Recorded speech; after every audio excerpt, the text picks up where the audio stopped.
High court के फैसले को लेकर समाजवादी पार्टी का बयान भी आ गया है।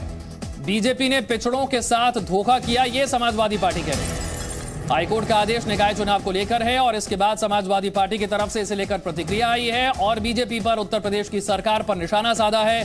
कहा है कि बीजेपी ने पिछड़ों के साथ धोखा किया है। हाईकोर्ट का यह आदेश है कि अगर तत्काल चुनाव करवाना है तो फिर ओबीसी आरक्षण के बिना चुनाव करवाना होगा। हालांकि उप मुख्यमंत्री केशव प्रसाद मौर्य की तरफ से कह दिया गया है कि अभी अंतिम निर्णय नहीं लिया है सरकार ने। अंतिम निर्णय तो फिर कानून के विशेषज्ञों के साथ सलाह मशवरा होगा, फिर ही लिया जाएगा।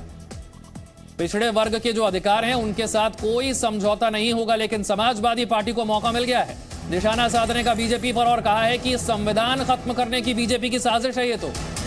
ये संविधान को खत्म करने की साजिश है बीजेपी की। हाईकोर्ट के फैसले को लेकर समाजवादी पार्टी का यह तीखा हमला बीजेपी की सरकार पर कि पिछड़ों के साथ धोखा किया है, ओबीसी के साथ धोखा किया है बीजेपी ने। संविधान को खत्म करने की बीजेपी साजिश कर रही है।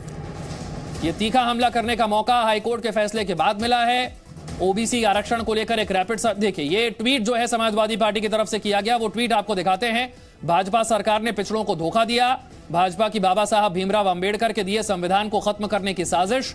निकाय चुनाव में पिछड़ों और दलितों का हक मारने के लिए भाजपा सरकार ने गलत तरीके से किया आरक्षण। पहले पिछड़ों का हो आरक्षण, फिर हो चुनाव। यह है समाजवादी पार्टी की तरफ से किया गया ट्वीट। यह ट्वीट क्यों आया है?